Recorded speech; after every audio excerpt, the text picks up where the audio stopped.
So wait, like, if she can stretch Yuta's arm like that, cause she stretched my. Thank you to our $5 patron, Sinus Lancelot, and a big thank you to our $25 patron, the Mr. Greed. Now, before we open this review of chapter 176 of Jujutsu Kaisen, please do me a favor, leave your own thoughts on the chapter in the comment section down below, leave a like, and subscribe if you haven't already. Also, make sure you hit that little notification bell so you don't miss out on any videos that come to the channel. Also, I do have a Patreon down below where you can support me for as low as $1 a month, with benefits. I'd appreciate any support you're willing to give. Now, let's get into it. What's up, guys? I've got Pencil here, and here we are to review chapter 176 of Jujutsu Kaisen, which is known as Sendai Colony number 3. And, like, you couldn't call it the best head across Tokyo, the best head in Japan. You couldn't call it the handy to hand all handy. Like, what? Come on. And I keep pushing the boundary. I know I'm going to get in trouble one day. But regardless, we open up and we get to see that Takuko didn't actually clash with Yuta like I thought what happened last chapter. I thought Yuta, in his legendary reactions, just smacked her away. Or, like, at least clashed blades with her or something. Like, I thought she had taken something and caused an actual clash effect. But no. She just smacked that man. Smacked that man really hard, too. Because there's this, like, whole ripple effect explosion. But, of course, Yuta Okotsu, being Yuta Okotsu, is like, my neck hurt a little bit. But other than that, what the heck was that attack? And, honestly, I give Yuta credit, right? Because, to be fair, all Yuta is, at least so far, because I've been hearing, like, oh, Yuta may have a domain expansion from a string, all that stuff. To be fair, we don't know what Yuta's innate technique is. He doesn't necessarily have anything that could constitute a domain. His curse technique, if he even has one, doesn't have a name. Yuta's essentially, he's an advanced Yuji with the ability to copy curses and has a Shikigami.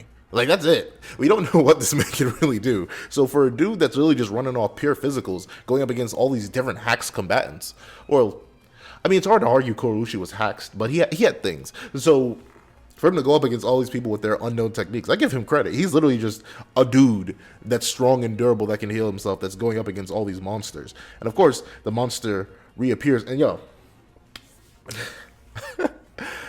actually, wait a minute. I just realized. I think that's what that was. Because here, the thing is, on the first page, you notice that the areas that are usually, like, just cut out and missing from Takuko are, like, they're glowing with energy.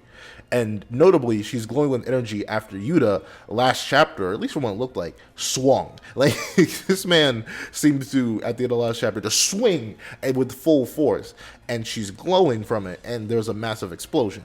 Now, I know Yuta is very powerful, and very likely could have caused that on his own, because he's Yuta Okotsu, the second strongest sorcerer of the modern era. So he's definitely that guy individually. But I wonder if her space manipulation technique essentially has, like, a full counter effect, or something along the lines where she can, like, take your attacks, maybe if they're, like, infused with curse energy or something like that, take your attacks and throw them back at you. But the only reason that doesn't necessarily make much sense is because on the next page, when she goes into, well, at the bottom of the first page, she goes to punch Yuta dead in the mouth, as you do, and Yuta, like, he weaves it slightly. It looks like it brushes. It makes contact, though, because obviously she's popping up out of nowhere. So it makes contact, but when Yuta goes to swing, she grabs the air and twists it. And notably, she's pretty darn fast, because this is Yuta likely, I mean, that's the weird thing, right? I'm confident Yuta is still to some degree holding back. Like, I'm not sure how much, but obviously he's not using Rika. He doesn't even have his blade at hand right now, so he has no conduit. And sure, we know Yuta, his own physical body, is an amazing conduit, considering it's built to handle all his cursed energy. But obviously a weapon would be better. So we have this man swinging at some modicum of strength, but she manages to not only react and grab his hand with the air, like grab the air around his hand, but then move both her hands in time to grab and yank him away. Like, she yanks his whole arm out and manages to land an elbow to his jaw. And I remember, what did Akutame say? Something about how he didn't do certain design details with his characters because of his family. Like, what does your mom think of this, Akutame Sensei? Like, what is this? Like, this woman is just straight up naked except for, like, 3 bands. I mean, to be fair, does she have any on her ankle? No, it's literally just the bands on her arms and the choker on her neck. And I wonder, like, is that a necessary thing for the technique? I'm assuming her sclera are black because of the technique. Because we've seen previously reincarnated sorcerers and they haven't had black sclera. Even Sukuna doesn't have black sclera. But like, what I wonder if that's probably a basic part of the technique. Does the rest of the technique require you to get naked, or is Hakutame just being Hakutame? Like, that always seems straight. Like, I think it's funny because as a shonen artist, Akutame still has limits to what he can show. This thing is published in Shonen Jump, so the way where he erases and keeps certain things merged into the sky is it's very tricky. I see the way you operate, Akutame Sensei, and of course, the most interesting thing is that she's running the physicals with him, and honestly, I wonder why. Like, I wouldn't try to fight Yuta. I would wait. Is this a me thing? I feel like someone brought up in last week's comment section too. Like, why immediately jump this man that you just saw kill Kuroushi and the roof? Like, maybe, I guess it's you don't want him to recover, but especially considering you seem to know at least if I'm Takako, I'm waiting for the other guy to attack first. I'm not gonna Ryu. I think his name is Ryu. Hold on. She calls him Ishigori, so Takako calls what I thought was Ryu Ishigori, so I'm gonna call him Ishigori. Like, considering you seem to know a decent bit about this man, why wouldn't you just wait and then use his attacks against Yuta? Because, I don't know, if I'm in a 4-way deadlock, like, here's the thing. On putting it to a human scale, right? Say there are 4 great martial artists, and I'm one of them. And suddenly, a random 5th martial artist shows up and then proceeds to permanently disable 2 of the other great martial artists, but I know there's still another person who could further weaken that martial artist before I go in. I'm not gonna be the 3rd person.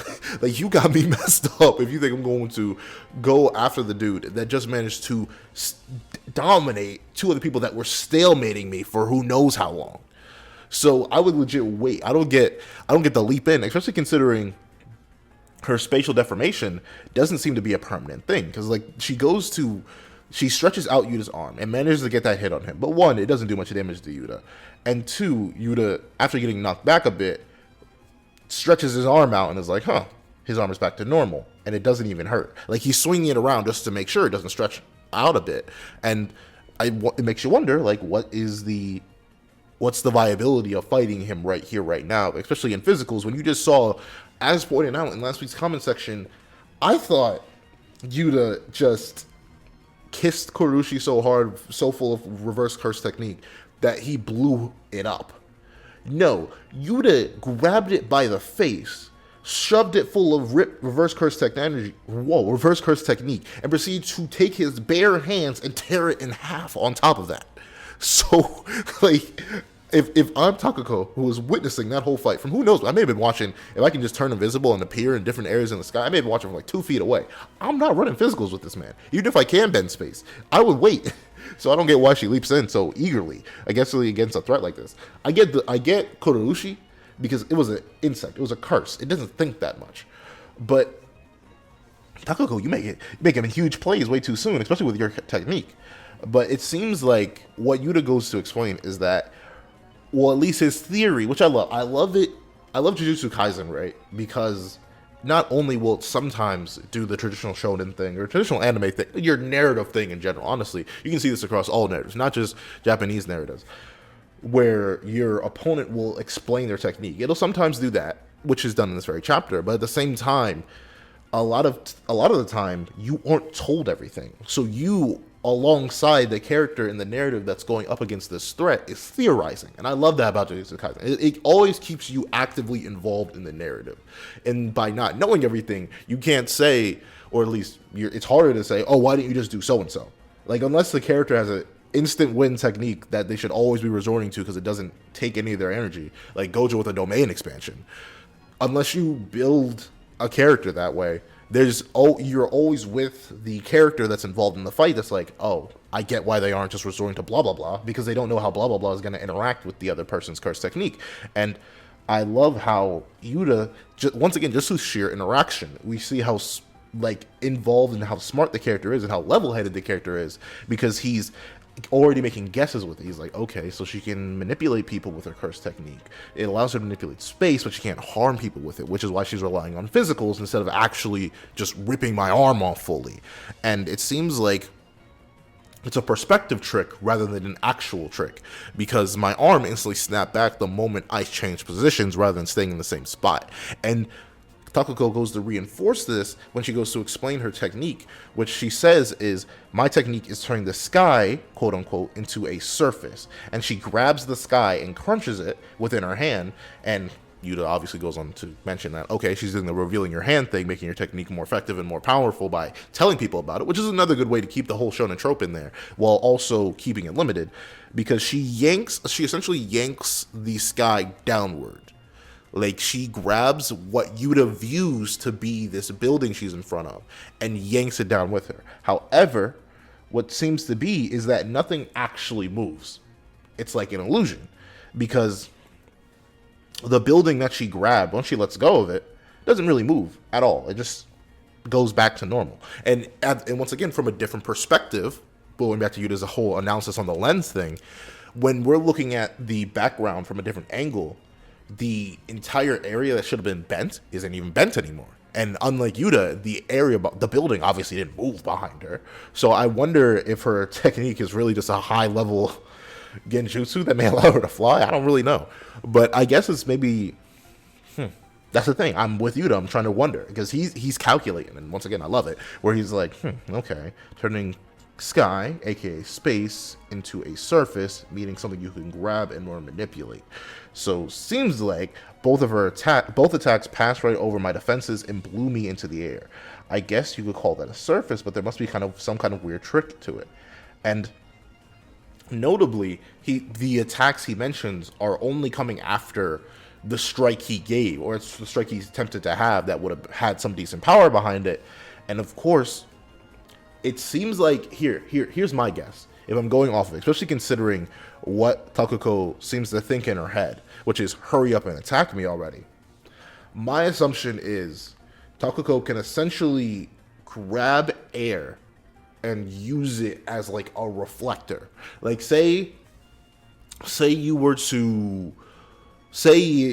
was to fire Nue at Takuko. What she could do is turn the sky into a surface, grab it, and then like have it stretch out and then fire back.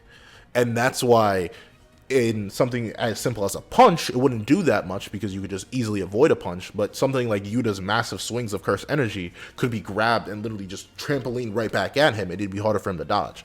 And I guess the stretching out of the surface, it could just be a perspective trick. And there may be a limit to how much she can manipulate an actual body, with the exception of her own, which is why she's able to wipe out certain parts of her existence, such as her non-shonen agreeable parts, and at the same time fly, because she's constantly bending the surface by going around. Like, she's essentially clawing to the surface of the sky and moving through it. I don't know. It's a very complicated technique, and I can't wait to see it fully explained. And I need to get back to doing explain videos. It's just that they take a lot. They take a lot of time.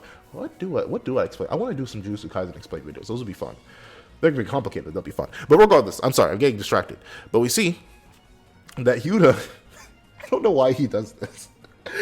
I mean, he didn't do it with well, he actually kind of did. When Kurushi spoke to him, he did speak back. So that is a thing. Once again, I really wish we could have seen what he did to the roof other than just bisecting him.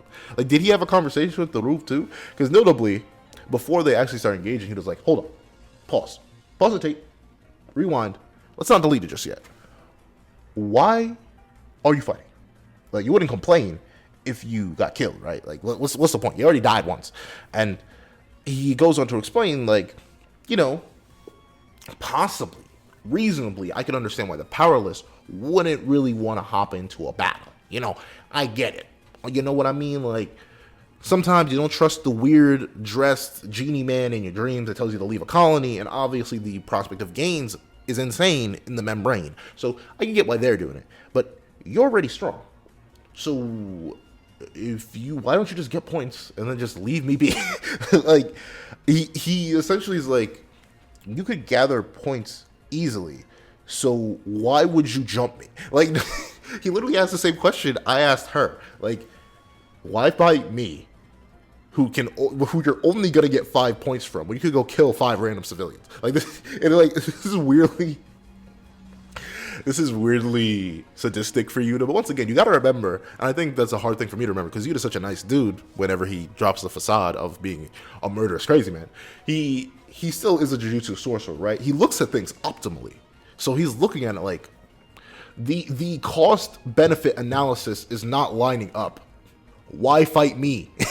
And he brings up a really good point, because like I mentioned earlier, Yuta has done the whole martial artist thing. He took down two of the things that were stalemating you, and I get it. You may want to fight him while he's tired so he doesn't rest up and get stronger, but at the same time, don't fight him first. Let everyone else, let all the other martial artists you know about come fight first, and then maybe you do something about it. But even then, I would just avoid Yuta, especially with a technique like hers. Like, if you're Takuko, you never have to interact with him. Like, I would legit just I would leave. Like, I would leave and keep racking up points until I get to 100, since she's already pretty close to 100. I believe she was in, like, her 70s.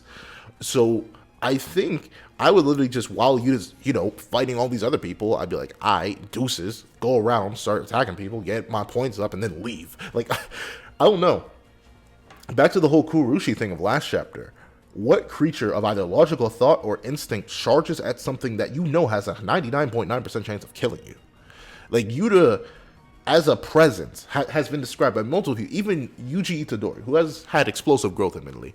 But the first thing that Yuji mentioned when he felt Yuta in the general vicinity was, sweet mother of mercy, is that Gojo? No, it's not Gojo. It's Gojo, but more ominous. Like, what? Even if you're an ancient sorcerer, I'm assuming Gojo is considered such an insane level threat, like the strongest of the strong. He has the two inherited techniques that are considered so insane that they literally broke the Jujutsu Kaisen world. What in your right mind is like, yeah, I'm gonna go fight that, even if you are an ancient sorcerer? Like, Sukuna is essentially the Gojo of the past. But how many sorcerers were running up on Sukuna?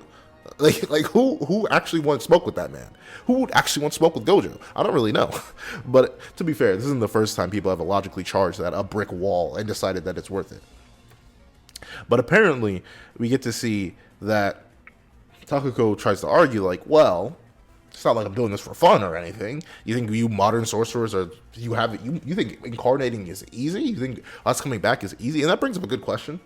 Like, I know I keep cutting her off, but how did these guys incarnate? Were they all Sukuna-likes, but their bodies, like their initial host bodies, got instantly overwhelmed by the cursed artifact that represented them?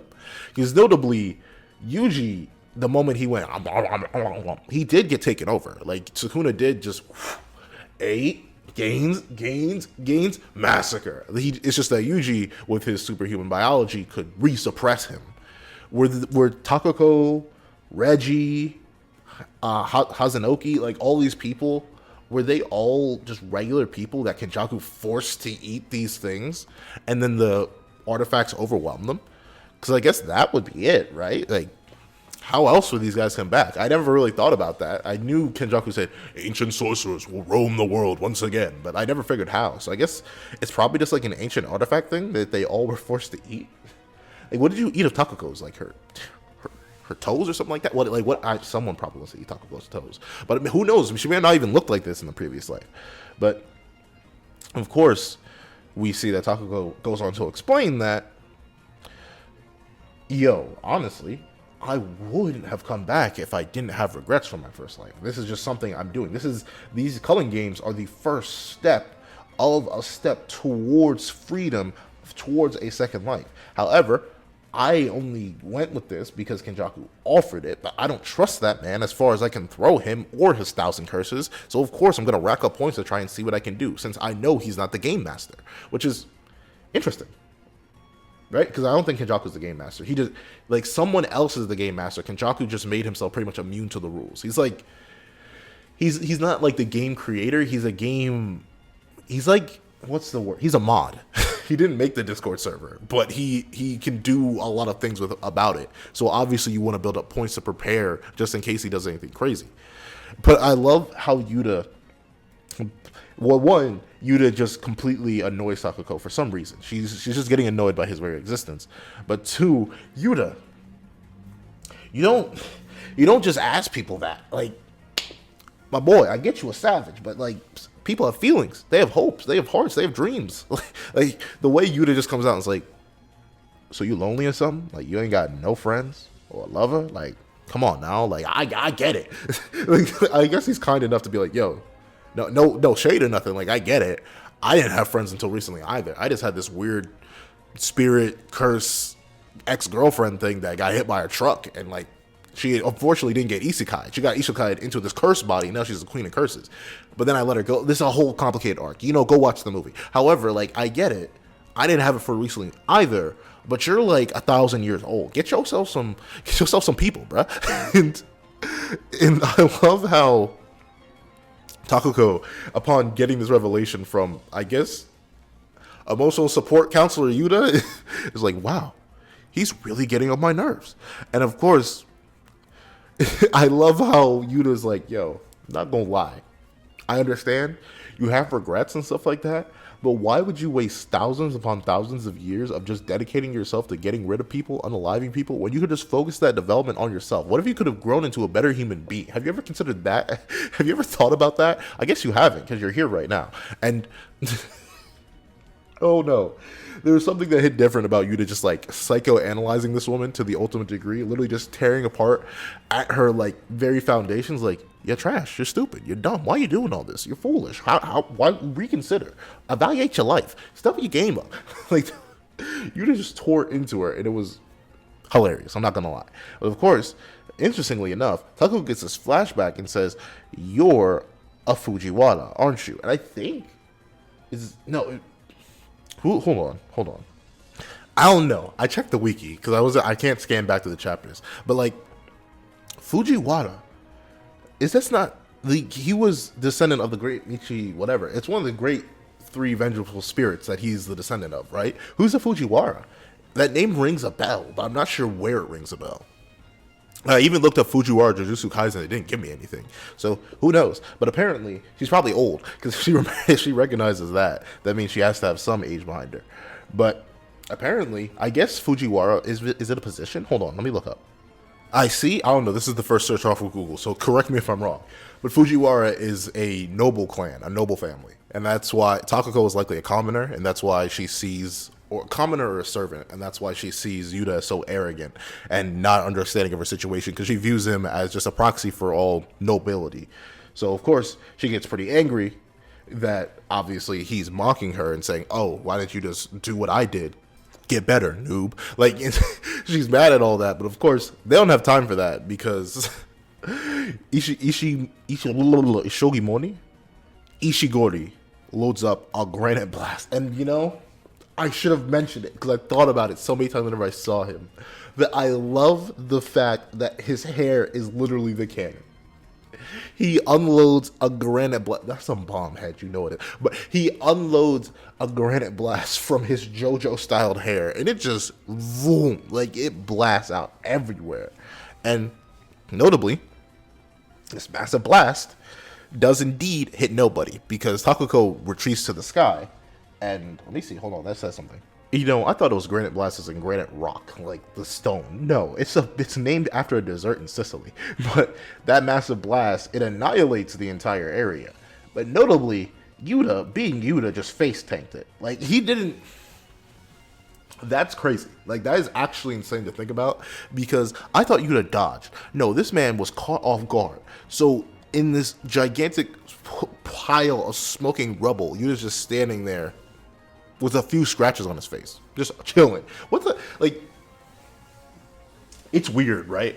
Because Gojo was broken because you couldn't touch Gojo, but it's rare to find a character like Yuta that's just standing there, like can just literally face tank pretty much everything you do, and it's just always there, always persistent, always existing. It's hilarious to see because he's like, once again, the fact that we just have this monster on our main cast and he's actually allowed to be in the narrative, we're actually allowed to follow him, is always amazing. Because usually when you have these super strong characters, they can't be on screen for too long. They can't be part of the main cast or else they break the narrative. Look at Gojo. But no, Yuta is that one tier just below Gojo that we can actually follow him as a main character, and it's always amazing to see him do this. But once again, I said Ishigo. I keep saying it wrong. It's on this page. Ishigori. I said Ishigori must have had good eyesight because he saw so much from so far away. But he apparently also heard them flirting with each other, I guess. Because he's like, man, all that flirting, bruh.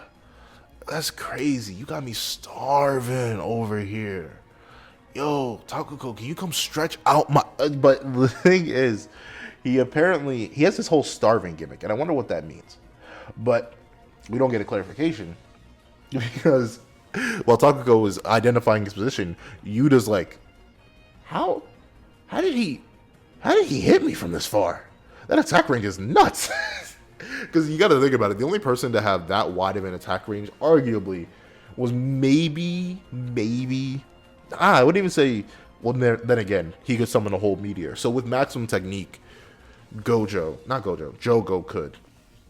But like, in terms of just raw output, a sheer energy beam, this is like purple tier level of range and size. Not power. Don't come on me and let me say that Ishigori is like Gojo level in terms of strength, because he obviously isn't, because Yuta survived. But the thing is, he is at least on that same kind of scale for power output, which makes sense. He's supposed to have the highest curse energy output. I think it was either in the colony or in the game, so it makes sense why he has so much range. But now you get to see that, wow, if I let this dude rock out, this is Yuta's point of view of like, if I let this dude rock out, then he's going to become a threat and start killing people and obviously getting points. And I don't want him to do either. So I need to stop him. I got to save some civilians for myself, It's going to be hard to get to 100 points. Meanwhile, Takuko is like, well, considering my other two rivals are already dead, there's no reason to ignore Ishigori now, so I'll get them both. And both of them agree to this whole mentality that they're going to execute both of their adversaries. And I mean, I feel like it's way more reasonable for Yuta than it is for you, Takuko. The thing is, Takuko could play this smart if the whole idea that I mentioned before of like, he's able to basically full counter energy attacks back at people by bending space around it. Then if she hops in between one of their like beam struggles, she could very easily take them both out in my mind. But I don't see how Takuko plans to actually beat them in a fight, because Yuta obviously showed combat relativity to her in terms of just sheer combat skill, and who knows what Ishigori has under his sleeve in terms of combat. But of course, we see Yuta just charging and dipping.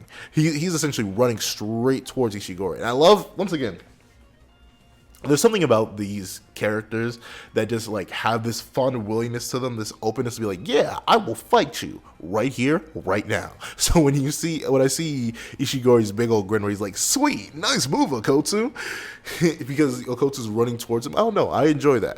As much as I think his, like, now that more emphasis has been put on his hair cannon, it does look kind of goofy, I'm not gonna lie. But of course, not one to just allow you to reach him, he fires off again from his head cannon.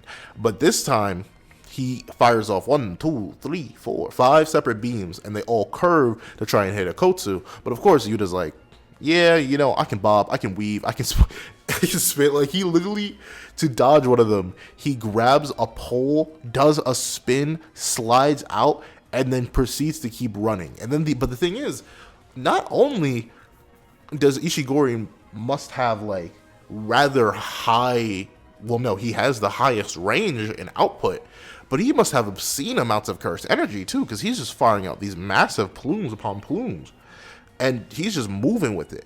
But of course, now that he managed to like cave the ground in where Yuta was, he's like, oh man, he let me down, he died that quickly. But of course, he notices that, wait a minute, there's no body. And Yuta, once again, physicality. I just love it, because I know Yuta either had to A, run up that wall, or B, just jump. Like, he literally appears over the roof with this most casual just hop, and well, Ishigori is forced to realize that, oh, wait a minute, there's a hole that Okotsu opened up earlier that managed to allow him to just run underground and get so close to me. So now he's forced into hand-to-hand combat. And I wonder if Ishigori is going to be willing to possibly risk his own safety by using his cannon up close, because now Yuta shouldn't be able to dodge. Like, if he does that massive, unless, well, I mean, Yuta could blitz him, because I still don't think Yuta's going all out. We haven't seen him really start sweating yet. So I wouldn't be shocked if Ishigori managed to like fire off that massive laser cannon that he had from before, and Yuta literally just dodged it and decapitated him. or like bisected him, or like just punched him so hard in the back that he paralyzed him. I wouldn't be shocked. But I love how Yuta, now that he's in hand to hand, is but once again back to his flat face self and is like, please, do me a favor, fight a little closer. And I love how Ishigori's only response is, will that fill up my stomach, Ilkotsu? I don't know why I went through two different voices. Like, Ishigori either sounds like a surfer dude or like a semi-confident side villain. I don't know. But now, apparently, Ishigori's whole thing is that he's hungry. And Takuko's whole thing is that she hates nobles. You know, your double dip, your traditional 2-for-1 special. And honestly, I'm happy. To be fair, this isn't the actual jump situation I was hoping for. I was hoping Takuko and Ishigori were going to actually work together to try and jump Yuta, because like they realized, oh no, we were stalemated with these two other guys and he easily 1v1 these guys, so we need to work together to get him. But obviously that's not an option for the two of them. They're just gonna fight the good fight on their own, with Takuko probably hopping in here or there to try and mess up both of them, to try and get rid of both of them. So it'll be interesting. I really do like this chapter. It brings up, or at least it highlights a few interesting things I had wondering about both characters. Well, really all three, right? Because it brings up the whole idea of the reincarnation stuff. It brings up the intrigue of Takuko's technique. It brings up the intrigue of Yuta with what his possible abilities and answers to the technique will be. It brings up the whole, it actually shows off this max firepower that Ishigori apparently has access to. It shows off the whole way that Yuta deals with these new, strange, and really just out there abilities, whether they be simple and powerful or abstract and unique. Whoa, it really just shows everything. I like what Akusame did with this chapter. He essentially decided, forget it, we aren't running the ones anymore. I'm going to make them jump him just to show you how cool Yuta is. And I'm happy to see that. I love Yuta. I think he's great. So I'm happy to see what he's going to do. What I think is going to happen next chapter, I honestly think we may get one more chapter of fighting before one of them actually dies. Like, Kurushi got 2 chapters, so I wouldn't be shocked if Takuko and Ishigori got 2 chapters. So I can definitely see this fight going on for a bit longer, though I don't think it's going to be a struggle for Yuta. I think to a point, if the only thing I could see happening that's significant is that now that he has both of their attention, now that he knows both of them are in the area, he no longer really needs to keep Rika adamantly protecting the stadium. So if he starts to struggle with the two of them, he's going to call Rika, and Rika is going to take to the sky and fight off Takuko. Meanwhile, Yuta ends up dealing with Ishigori, and there may be a whole like dynamic there about like the sky versus the air battle, and Yuta redirecting Ishigori's strikes in order to hurt Takuko, and using, like, I could see a high level battle happening here. And I would almost like it if we got like a 2-on-2, like Yuta starts getting carried around by Rika, meanwhile Takuko ends up supporting Ishigori. I don't know, that'd be really cool. However, those are my thoughts. I think this is a really, really solid chapter. The only thing is, actually, no, this is pretty significant. This has to be like a 9 out of 10 chapter on significance alone, because this is like a big leap in terms of what's happening here. We got a new fight started, and now we got a 2-on-1. So this is very, very important. This is a really good chapter. Please tell me your thoughts on the chapter in the comment section down below. Thank you so much for watching. Please remember to like, share, comment, and subscribe. And I hope you guys have a wonderful time. Remembering that there's a notification bell, and I also have a Patreon down below where you can support me for as low as $1 a month. Thank you guys so much for watching, and I hope you guys have a wonderful day. This is That Guy with the Pencil, writing off.